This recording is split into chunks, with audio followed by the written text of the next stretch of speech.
Well, it's that time of the year that we have to do some spring cleaning. Now, don't get me wrong, this mess hasn't been building up all winter or anything. No, just because my son has had to take state assessments and my Nintendo Switch broke, I have been kind of behind. And so this video we're going to review 3 different games. We're going to talk about a game that comes out tomorrow called Rainbow Cotton.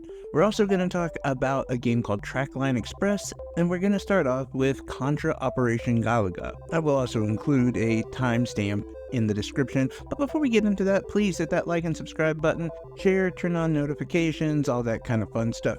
Anyway, let's start off with the newest Contra game that dropped on the Switch. So this is a very interesting situation for me, as this is a game that many have complained isn't enough like the original and feels very different and foreign, and others have said it feels too much like the original. And to an extent, I think both sides are correct. Now in this game you do play as the 2 bro-tastically macho individuals who are really bad at preparing for a militaristic operation. I mean, seriously, who doesn't bring a shirt? You're gonna go fight. At least you want some body armor? But they don't even bring their own guns. I mean, well, they bring their own guns, but they have access to good guns, I'm sure. They're part of the military. What are they doing with these crappy guns? Give me the spread gun and get the hell out of my way. I'm going to destroy some fools. No, I digress. Listen, for the most part, it is that same mechanic that we loved from back in the 90s, where, yeah, you're basically on a 2D side-scrolling battlefield while seamless amount of bullets go flying through you and you have a ton of individuals to shoot, while your main goal is to get the goddamn spread gun so you have a chance to win. Now, that hasn't changed, and I think a number of people feel like maybe that should be a little bit different. And to an extent, I think it is different. Not only do the levels feel different, there is a sense of more depth.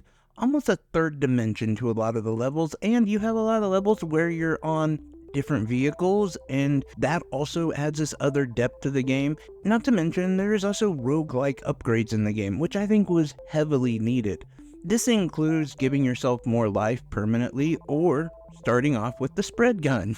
You also have some ultimate abilities where you can supercharge your weapon, causing it to explode. Don't do this with the spread gun. It results in bullets flying everywhere, although you do lose the weapon, and each character has their own special traversal move. That, accompanied with a new fresh coat of paint that honestly makes the game look really good. You might say, well, this seems nothing like the original. What are they talking about? Well, that familiarity kind of sneaks in when you start to realize these are the same levels you played before, and in fact in the same order, with pretty much the same bosses. So yeah, it really doesn't feel like a new game. If anything, it just feels kind of like a remaster or something of that nature. Then there's those people that say, well, it doesn't feel enough like the original, and I think part of the thing that they're referring to is difficulty. This game, for some reason, doesn't feel as difficult as the other ones, and I think part of it has to do with the upgrades, but I also think it's because this game isn't trying to get a quarter off of you every 10 seconds like it did back in the day. Now, they have a much more sinister way of getting those quarters off of you, probably way more than you would have dumped at the arcade, and that, my friend, is my biggest problem with the game: the cost.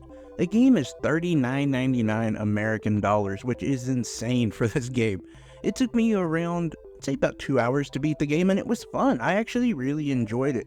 And I'm not a person who really even played the original Contra, let alone when I heard about it, I just didn't think it looked that fun. But when I actually played this version, I thoroughly enjoyed it. Had a lot of fun. But $40? No thank you, sir. I will pass on that. And I think that that's a big problem with the game. Just the value alone. Yes, it does bring a lot of new modern updates to the game and some upgrades that were needed, but it also feels just kind of like the original in a way. Namely because, well, it's the same levels, it's the same bosses, it's the same story. For the price of a brand new game, give me a brand new game. Don't just give me a remaster. I mean, let's be real. This game is $10 cheaper than the Red Dead Redemption bundle, which that is far more value than this. I know you shouldn't compare games, but I have to when you're comparing people's value, people's money, like what they could buy, and we're talking about $10 difference for 100 hours of difference. That's huge,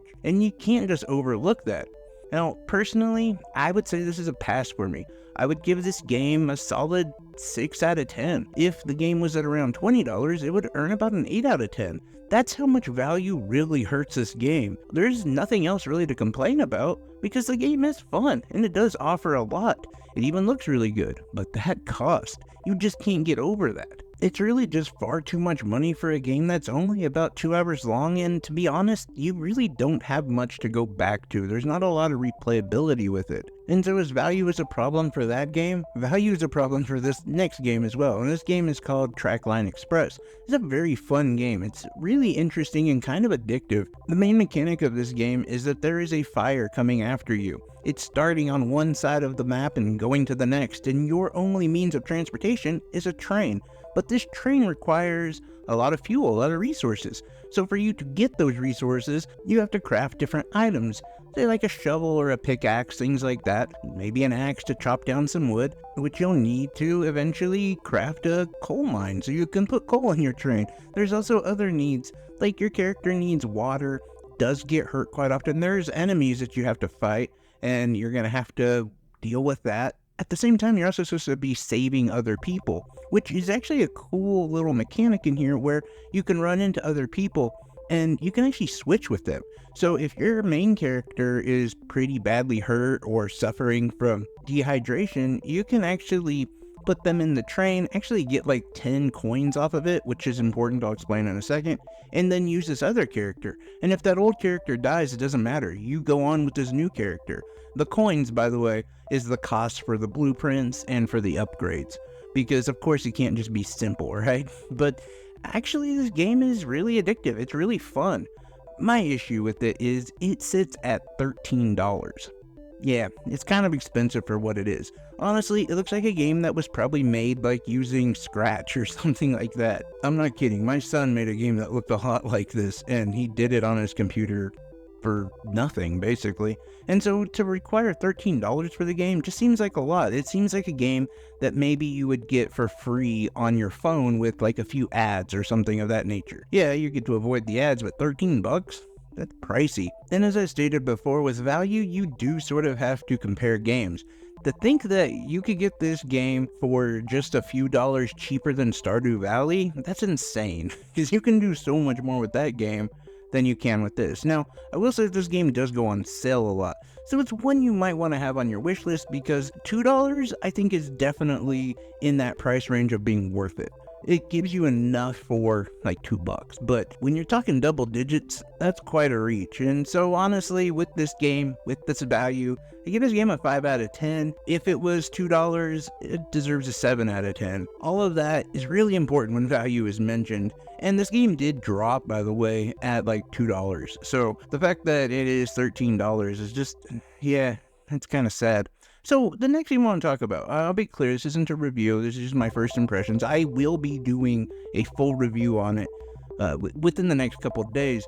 But Rainbow Cotton is a game that I was really interested in checking out because these kind of like bullet hell shooters are a lot of fun to me. They're type of games I can pick up and put down and just really have fun with. But as much as this game offered as far as aesthetics and even like animation and a lot of background stuff that I wasn't expecting, and having like this like cool like 80s cartoon vibe to it that I think is really fun and just great, the rest of the actual game kind of stinks, or at least it has so far. One of the big issues I found with this game is the sprite is so large you can't really see what you're shooting at, and when you do shoot, there's really not a lot of sense of impact. These two things are massive, because while the game does control well and it is impressive when you look at it, it's hard to see anything but this giant sprite on your screen. I have torn feelings on this already, and I don't think that they're gonna fix it. But like I said, this is an initial thought of a game. I'm not gonna keep you guys too long with this. Just something to be aware of because it does drop tomorrow, and I don't want people spending their money on something that is iffy at best. If the game doesn't change, then this is definitely not worth it, just because, I mean, you can't see. What's the point of a game that you can't see what's going on? It's just this giant sprite in the way. And yeah, it looks good, but I want to actually see the bullets in a bullet hell. I just felt like I had to say something about this game before it actually dropped. I don't have a review ready, but I will have one here in the next few days.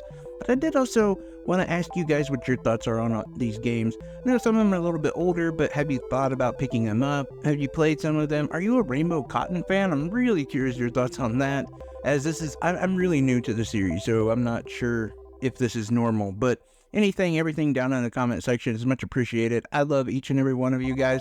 And one last word, I apologize for being inconsistent the last few weeks, but that will change, as now my son is finally done with school, and well, I got a new Switch, so things should be on the up. Anyway, thanks a lot, guys. I love each and every one of you. Take care, everyone. Bye bye.